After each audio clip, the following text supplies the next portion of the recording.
Hello everyone, hope you're having a nice day.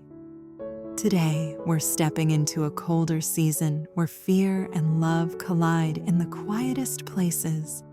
James is still hiding outside, risking everything to gather evidence against his powerful father, Mr. Juan. His mother, Mrs. Huyen, brings a warm coat to an abandoned house only to find the door empty and the silence unbearable. On her way back, she meets Diep, who has just taken Ly to school and invites her into her bamboo house to decorate a small Christmas tree. For a moment, the lights, the ginger tea, and Ny's laughter feel like shelter. But Mr. Juan's calls keep cutting through the warmth. If this story pulls you in, don't forget to subscribe so you won't miss what happens next. Mrs. Huyen's hands were still warm from the Christmas lights, yet her fingers trembled as if she'd never left the cold. The bamboo house was glowing behind her, soft and golden, the little tree blinking like a secret promise. But in her palm, her phone lit up again and again. Juan calling, Juan calling. Juan calling. Each vibration felt like a fist knocking on the door of this fragile piece. "I have to go," she whispered, voice tight, as if saying it louder would shatter the room. Diep stood near the tree, frozen for half a second, then nodded like she understood too well. "I understand." And just like that, warmth turned into something delicate, something that could be crushed by one angry voice. But that wasn't how the afternoon began. It began with a wind so sharp it seemed to scrape the streets clean of comfort. By late afternoon, the cold had arrived like a sudden decision the sky made without asking anyone's permission. Mrs. Huyen pulled her scarf higher and stood outside an abandoned house, James's temporary hiding place, holding a paper shopping bag against her chest as if she could hug her son through it. The gate squeaked when the wind pushed it. Dry leaves dragged along the ground like whispered warnings. Inside the bag was a thick winter coat, not stylish, not expensive, just warm, exactly what a mother buys when she has no other way to protect her child. She checked her phone, no reply. "James," she called softly into the darkness of the doorway, careful with her voice, careful with the name. "I'm here." Nothing answered her except the wind. Minutes passed, then more. Her feet ached, but she stayed close to the entrance like moving away might be the moment he returned. Every sound made her lift her head, every creak of wood, every faint shift. And beneath all of it, the truth pressed on her chest.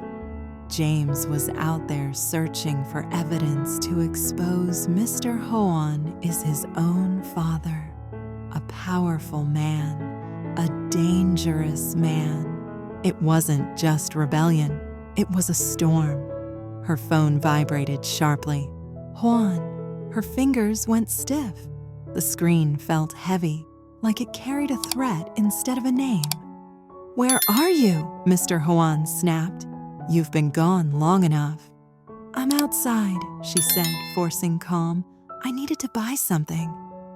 In this weather, his tone turned cold with irritation, as if even the winter was disrespecting him. "Come back home, now." Mrs. Huyen stared at the dark doorway again, almost willing James to appear just to prove she wasn't alone. "I'll be back soon," she murmured.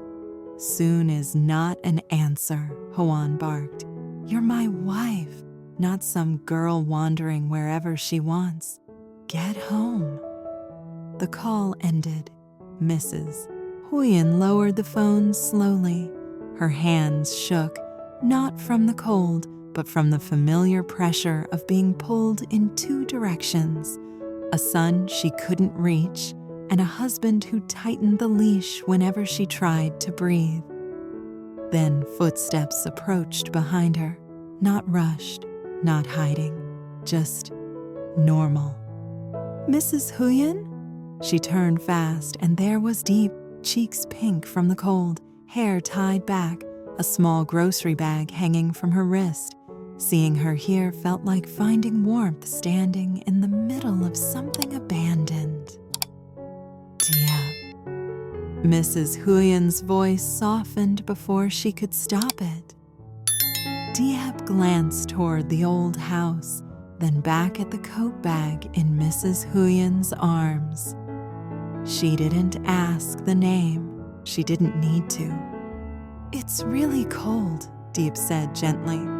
"Why are you standing here?" Mrs. Huyen tried to smile. "I came to bring something, but he's not here." Diep's gaze held steady, kind, without pity. "I just took Ly to school. I'm heading back now."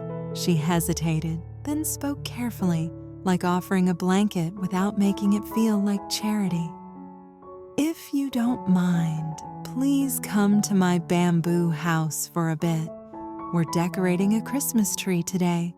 It's simple, but it's warmer inside." Mrs. Huyen's first instinct was to refuse.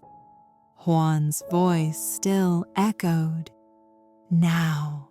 But the wind cut across her face again, and she realized she was tired of cold doors that wouldn't open, tired of holding love in a bag with no hands willing to receive it. She looked at Diep, steady, gentle, not demanding anything.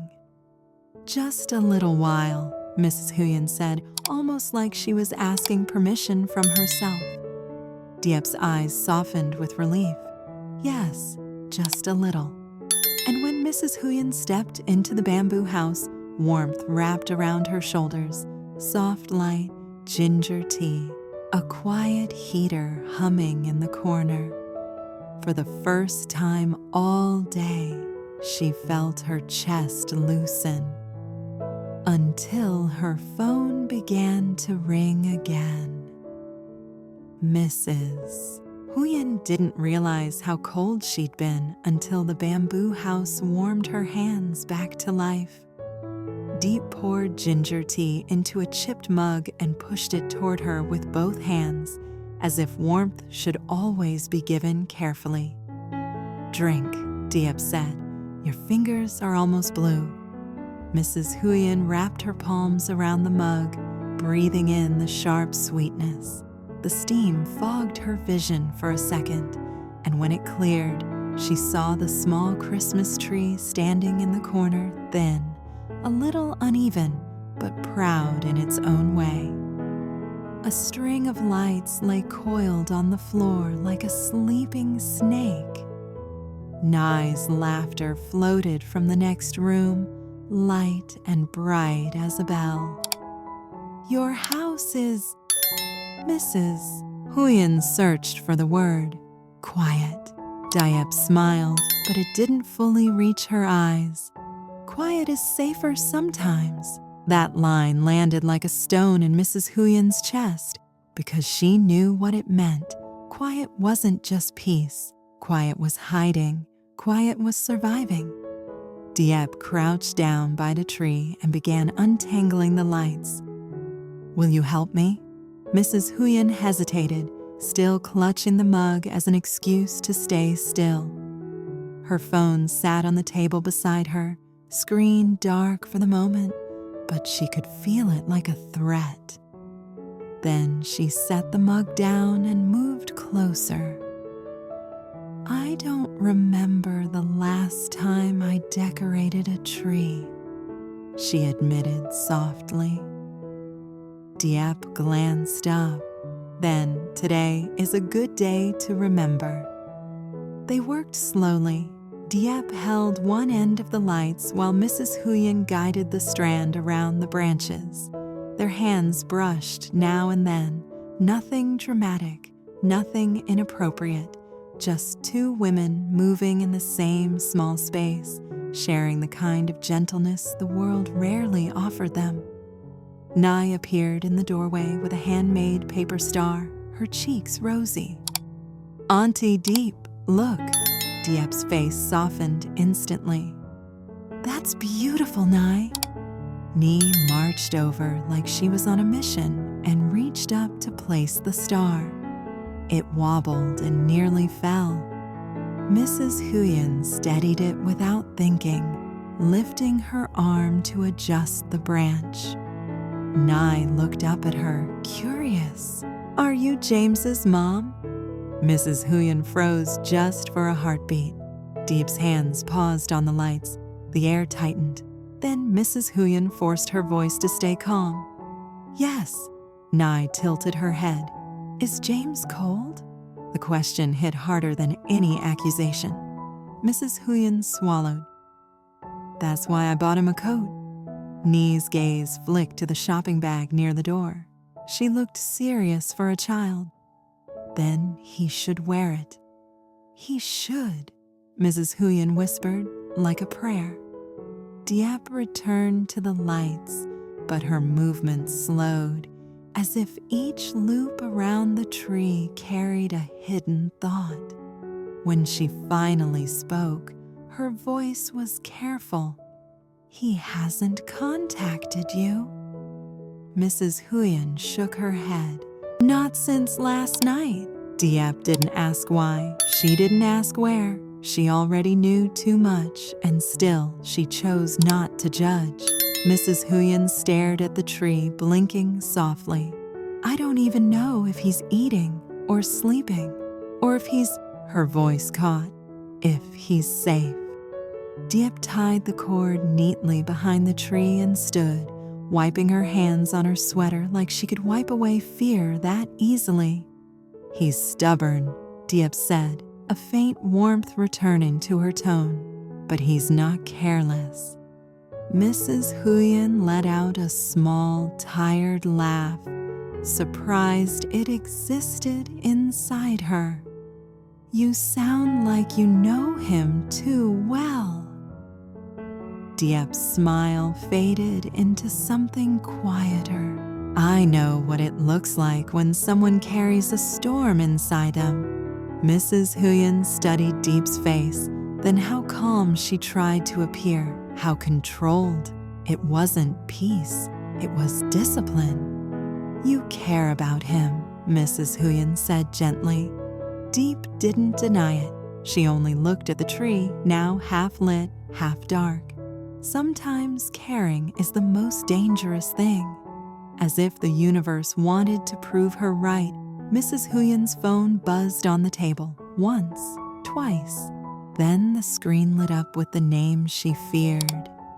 Juan. The room felt instantly colder, even with the heater humming. Mrs. Huyen didn't answer right away. She stared at it like it was a snake in the grass. Ly's laughter had faded. She must have sensed the shift and slipped back into the other room. Diep's eyes met hers. No pressure, no questions, just understanding. Mrs. Huyen finally picked up the phone. "Yes." Juan's voice cut through the warmth like a blade. "Where are you?" "At a friend's house," she said, trying to keep her tone neutral. "What friend?" His suspicion sharpened. "You're wasting time. Come home, now." Mrs. Huyen's fingers tightened around the phone. "It's Christmas soon. You only what?" Juan snapped. "You think I care about a tree? You think I care about decorations? I care about control. I care about my name being respected. If you're not home in 30 minutes, don't bother coming back with excuses." The call ended again, always ending on his terms. Mrs. Huyen lowered the phone slowly, her face pale. For a second, she looked like she might collapse, not physically, but emotionally. Like her spirit had been tugged so many times it was fraying. Diep stepped closer, voice soft. Mrs. Huyen swallowed hard. He's getting worse, she admitted. When James started digging for evidence, it's like Huan can smell it, like he knows something is moving under his feet. Diep's jaw tensed. James is doing that to protect people. To protect you, Mrs. Huyen said, and watched Diep's eyes flicker. For a moment, the tree lights blinked warm, fragile, stubbornly hopeful. Mrs. Huyen reached for the shopping bag by the door and held it out. "If James comes back here," she said, voice breaking slightly, "please give him this coat." Diep didn't hesitate. She took the bag carefully, like it contained more than fabric. "I will," Diep promised, "and if I hear anything, I'll tell you." Mrs. Huyen nodded, biting down on the emotions trying to rise. Then she looked once more at the tree, half decorated, half unfinished, like a symbol of everything she wanted but couldn't keep. She pulled her scarf tighter and stepped toward the door. Outside, the wind waited, but behind her, inside the bamboo house, the Christmas lights kept blinking quietly, refusing to go out, even when the world demanded darkness. Khi mùa đông càng thêm khắc nghiệt, bà Huyền chờ James ở một căn nhà hoang với chiếc áo khoác ấm áp, nhưng cậu không bao giờ xuất hiện. Nỗi sợ hãi của bà càng tăng lên vì James đang lẩn trốn, bí mật thu thập bằng chứng để vạch trần cha mình, ông Hoàn. Khi ông Hoàn gọi điện, những yêu cầu kiểm soát của ông ta siết chặt hơn như một cơn gió lạnh. Gần đó, Diệp sau khi đưa Nhi đến trường nhìn thấy bà Huyền và mời bà đến căn nhà tre để trang trí một cây thông Noel nhỏ. Bên trong trà gừng, ánh đèn dịu nhẹ và những câu hỏi ngây thơ của Nhi tạo nên khoảnh khắc bình yên hiếm hoi, biến căn nhà tre thành một nơi trú ẩn yên tĩnh. Tuy nhiên, sự ấm áp ấy dường như mong manh khi những cuộc gọi của ông Hoàng cứ tiếp tục vang lên. Trước khi rời đi, bà Huyền giao chiếc áo khoác của James cho Diệp, hy vọng James sẽ trở về trong khi ngọn đèn Giáng sinh vẫn nhấp nháy ngoan cố trước cơn bão sắp ập tới.